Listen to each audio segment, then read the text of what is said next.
speaking. Ayo speakingnya, karena ikut Ibu Mira ya. Siapa yang sudah siap? Katakan saya.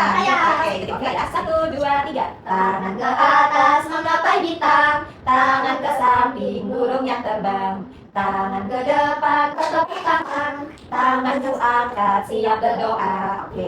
Bismillahirrahmanirrahim. Terima kasih banyak. Mirza sudah membaca surat Al-Fatihah ya. Dari hadis ini Mira sudah menunjukkan sebuah gambar. Nah, Anda sudah lihat gambarnya? Oke. Sekarang coba perhatikan gambarnya. Di sini ada sebuah lampu berwarna apa saja nih? Merah, kuning, hijau. Iya, betul sekali Mirza ya. Ada warna merah, kuning dan hijau. Mirza ingin tanya sama anak-anak siapa yang tahu ya arti rambu yang berwarna merah.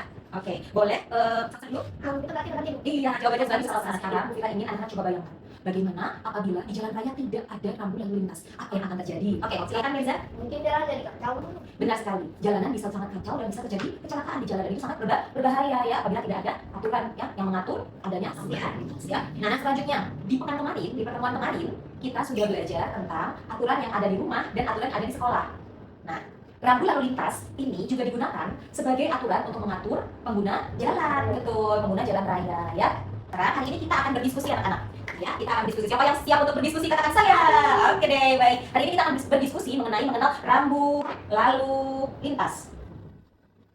Oke, apa nak? Rambu Lalu lintas. betul. Ya, nah, tujuan diskusi kita akan memahami yang pertama, fungsi rambu lalu lintas. Yang kedua, kita harus memahami pentingnya mematuhi rambu lalu lintas. Ya. Oke, ini adalah diskusi yang akan kita lakukan hari ini. Nah, selama diskusi, anak-anak boleh menyampaikan pendapat dengan sopan dan bergantian, jadi tidak boleh rebutan, ya. Nah, pertanyaan utama hari ini, Bu Vika ingin tanya dulu, mengapa rambu lalu lintas itu penting bagi pengguna jalan, ya? Sekarang Mirza, silakan kamu jawab terlebih dahulu. Karena rambu lalu lintas membuat jalan lebih aman. Oke, baik. Bu Vika tahu dulu ya pendapatnya Mirza tadi. Sekarang Bu Vika coba minta pendapatnya Salsa nih. Kalau Salsa, apakah Salsa setuju dengan pendapatnya Mirza? Saya setuju Bu, kalau tidak ada rambu lalu lintas jalan bisa kacau. Nah, bagus sekali ya jawaban Salsa. Nah, boleh Bu Vika minta penjelasan Salsa kacau yang seperti apa yang dimaksudkan? Karena kendaraan bisa berjalan sembarangan. Oke, karena kendaraan bisa berjalan sembarangan, jadi kacau ya. Oke, tidak ada yang mengikuti aturan. Baik, terima kasih jawabannya Salsa dan Mirza. Menurut kalian, apa yang terjadi jika pengguna jalan ya atau pengendara tidak mematuhi lampu merah? Oke, Mirza?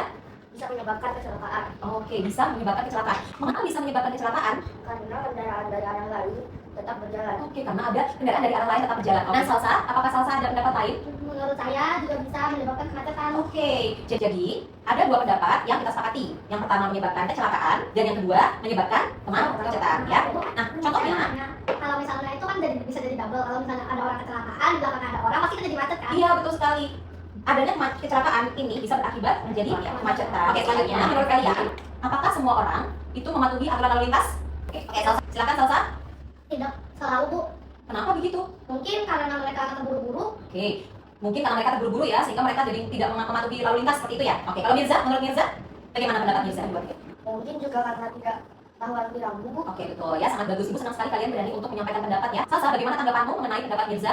Saya setuju Bu, kalau orang tidak tahu arti rambunya, mereka bisa melanggar aturan. Masya Allah, bagus sekali jawabannya ya. Nah, ya Salsa. Selain rambu lalu lintas, kendaraan juga harus bagus supaya aman. Oke, pendapatnya Salsa betul. Tetapi agar diskusi kita tetap fokus, sekarang kita kembali membahas tentang rambu lalu lintasnya dulu ya. Oke? Oke. Nah, sampai saat ini kita sudah menemukan beberapa hal penting ya anak-anak. Yang pertama, rambu lalu lintas itu dapat menjaga menjaga keamanan, betul, dan ketertiban, betul. Yang kedua, melanggar rambu lalu lintas Bisa membuat kecelakaan menyebabkan kecelakaan, dan kemacetan. betul, plus kemacetan ya. Nah, yang ketiga, pengguna jalan harus paham arti rambu lalu lintas ya. Oke, nah, kesimpulan diskusi kita hari ini adalah rambu lalu lintas ini penting untuk menjaga keselamatan, ketertiban, dan membantu pengguna jalan memahami aturan di jalan raya. Oleh karena itu, minggu depan kalian akan menggambar satu rambu lalu lintas dan menjelaskan artinya di depan kelas. Sebelum selesai, apakah ada yang mau ditanyakan anak-anak? Tidak ada Bu. Tidak ada, baik. Oke, kalau tidak ada, Bu Vira ingin tanya pendapat kalian tentang diskusi hari ini. Boleh siapa? Oke, Salsa, bagaimana pendapatnya? Selalu karena bisa bertukar pendapat. Oke, kalau Mirza? Saya jadi lebih paham tentang rambu lalu lintas Bu. Oke, jadi semakin paham ya, alhamdulillah. Baik anak-anak, terima kasih banyak atas partisipasinya hari ini. Untuk itu kita akan tutup ya pertemuan kita hari ini dengan membaca hamdalah. Alhamdulillahirabbil alamin. Dan doa kasih banyak untuk anak-anak. Bu Vira senang sekali hari ini bisa belajar dan berdiskusi bersama anak-anak semuanya. Sampai jumpa di pertemuan berikutnya ya. Bu Vira akhiri. Wassalamualaikum warahmatullahi wabarakatuh.